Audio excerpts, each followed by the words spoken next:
Hello guys, welcome back to the channel.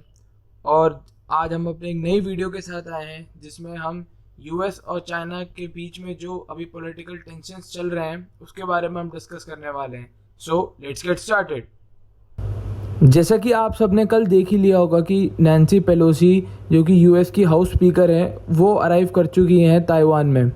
तो ये अपने में ही एक बहुत बड़ी बात है, क्योंकि हमने जो वर्चुअल मीटिंग हुई थी बिटवीन जो बाइडेन जो कि यूएस के प्रेसिडेंट हैं और शी जिनपिंग जो कि चाइनीज़ प्रेसिडेंट हैं, उनके बीच में जो कॉन्फ्रेंस हुई थी उसमें उन्होंने मतलब जो बाइडेन को बहुत साफ शब्दों में ये बात बोल दी थी चाइनीज़ प्रेसिडेंट ने कि अगर आपकी तरफ से कोई भी यहाँ पे आता है, आपके देश की तरफ से आपका कोई भी रिप्रेजेंटेटिव हमारे देश के आंतरिक मामलों में दखल अंदाजी देता है तो हम उसके मतलब फिर वो उसके कॉन्सिक्वेंसेस बहुत बुरे होंगे। और उन्होंने ये तक बोल दिया था कि आप आग से खेल रहे हैं। तो यहाँ पे ये झगड़ा अब है किस बात का, ये बहुत ज़रूरी है समझ लेना।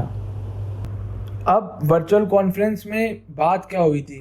वर्चुअल कॉन्फ्रेंस में बात ये हुई थी कि नैन्सी पेलोसी की जो ये विजिट है ये काफ़ी टाइम से शेड्यूल थी। वो आना तो अप्रैल में ही जा रही थी, ऐसा नहीं है कि आज अचानक से प्लान बनाया कि चलो घूमने चलते हैं ताइवान, ये ऐसा कुछ नहीं था। ये विजिट जो थी ये तो पिछले 3-4 महीनों से शेड्यूल थी, लेकिन उस दौरान नैन्सी पेलोसी कोविड पॉजिटिव हो गई तो वो आ नहीं सकी। लेकिन अब उन्होंने पूरा इरादा बना लिया था आने का, और इसीलिए जो कॉन्फ्रेंस हुई थी बिटवीन शी जिनपिंग एंड जो बाइडन वो यही थी कि कोई यहाँ ना आए, वो ये चाहते थे। और उन्होंने ये तक उन्होंने बोल दिया था कि अगर नैन्सी पेलोसी का जहाज जो है वो अगर ताइवान के एयर स्पेस में एंटर होता है तो उसे हवा में ही शूट कर देंगे। लेकिन ये हम सबको पता है कि ऐसा कुछ भी नहीं हुआ है। ये आप कह सकते हैं महज एक गीदड़ भपकी निकली चाइना की, और वो बड़े आराम से लैंड यहाँ कर चुकी है। अब समझने वाली जो बात है वो ये है कि ये क्यों इनको चाइनीज की इतनी प्रॉब्लम हो रही है नैन्सी पेलोसी की विजिट से। वीडियो में आगे बढ़ने से पहले मैं आपको एक छोटा सा क्लिप दिखाता हूँ और फिर मैं आपको एक्सप्लेन करता हूँ कि इस क्लिप का क्या मतलब है। और बेसिकली आप एक अलार्म जैसी कोई बहुत अनोइंग सी आवाज़ सुनेंगे, तो फिर मैं वो बताता हूँ वो है क्या बेसिकली।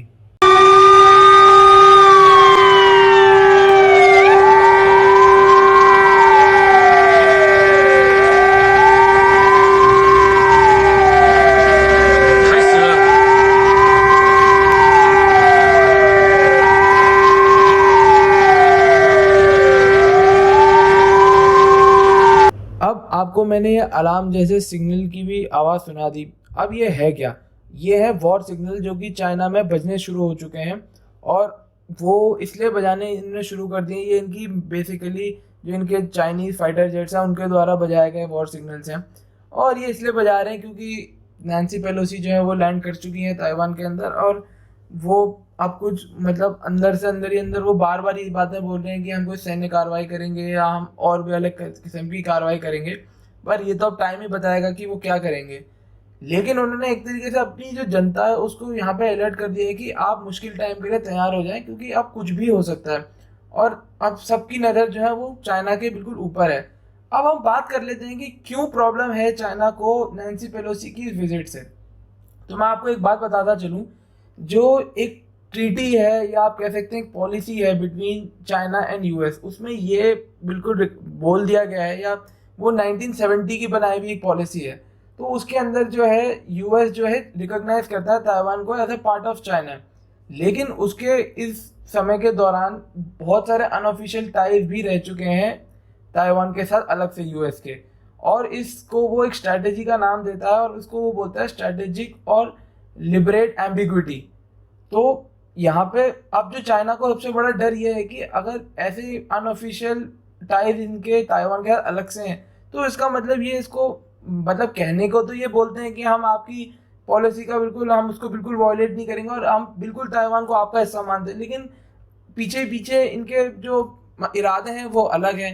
इसलिए चाइना को इसमें यहाँ सबसे बड़ी प्रॉब्लम है, और वो इस चीज़ से भी डरता है कि अगर ताइवान को सपोर्ट मिल जाता है यहाँ से यूएस का, तो वो कल के दिन कहीं अगर ऐसा मोर्चा कोई उठा दें यहाँ के ताइवान के लोग कि उनको एक सेपरेट या इंडिपेंडेंट देश बनना है, तो इसलिए वो मतलब प्रॉब्लम में आ जाएगा। क्योंकि फिर अगर यूएस जैसे महाशक्ति जो कि नंबर 1 देश है आज की तारीख में, उसका कहीं मुकाबला नहीं। चाइना जो है इस टाइम हम उसे ये नहीं कह सकते वो नंबर 1 है, उस महा सुपर पावर हम अभी उसे बिल्कुल कंसिडर नहीं कर सकते, क्योंकि वो एक एमर्ज करता हुआ देश है, अभी वो डेवलपिंग फेज में ही है, अपने कम्प्लीटली डेवलप नहीं हुआ है वो।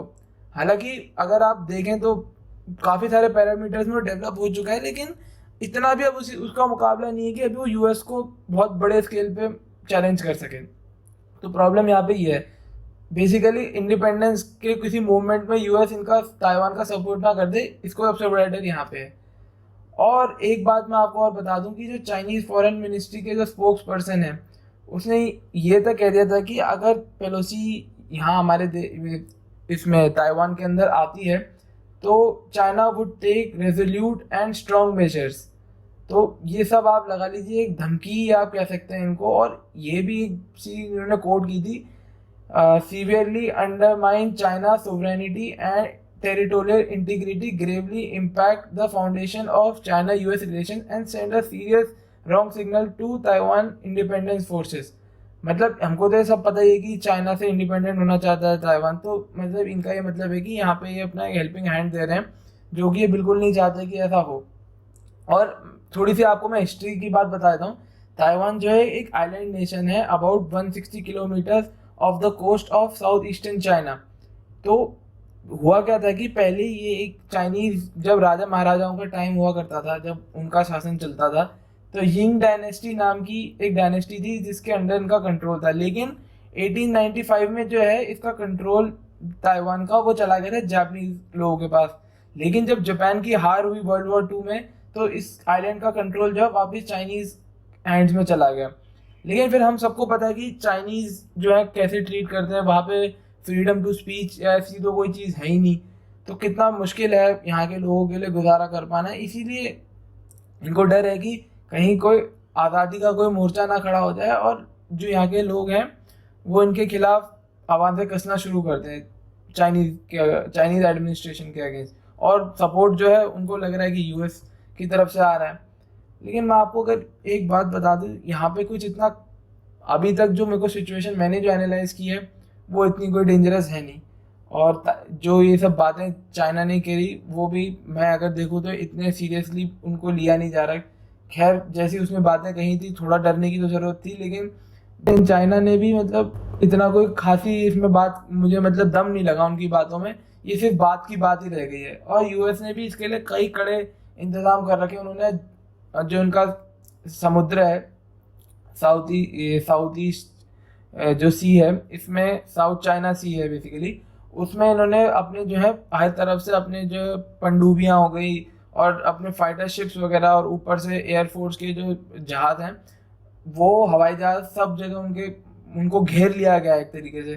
तो यहाँ पे अगर कोई भी अगर मान लीजिए चाइना अटैक करना चाहेगा ताइवान के ऊपर, तो वो प्रैक्टिकली पॉसिबल नहीं है और काफ़ी ज़्यादा उनके लिए भी फिर मुश्किल हो जाएगा ऐसा युद्ध लड़ना। क्योंकि आज भी मतलब जो यूएस है उसके पास ही एडवांस हथियार और लड़ने की क्षमता इनसे हर सूरत में ज़्यादा होगी। लेकिन आई होप कि ऐसा कुछ ना एक सिचुएशन क्रिएट हो, क्योंकि अगर ये सब बातें होती हैं तो हम सबको ये पता है कि ये बहुत बुरी तरफ चले जाएंगी ये सारी चीज़ें। और चाइना एक इमर्ज होता हुआ देश है, तो उसकी डेवलपमेंट पर भी ज़रूर से इसका असर दिखेगा। और ऑल ओवर द वर्ल्ड इसके जो बैकलैशेज हैं, आफ्टर इफेक्ट्स हैं, वो हर जगह देखने को मिलेंगे।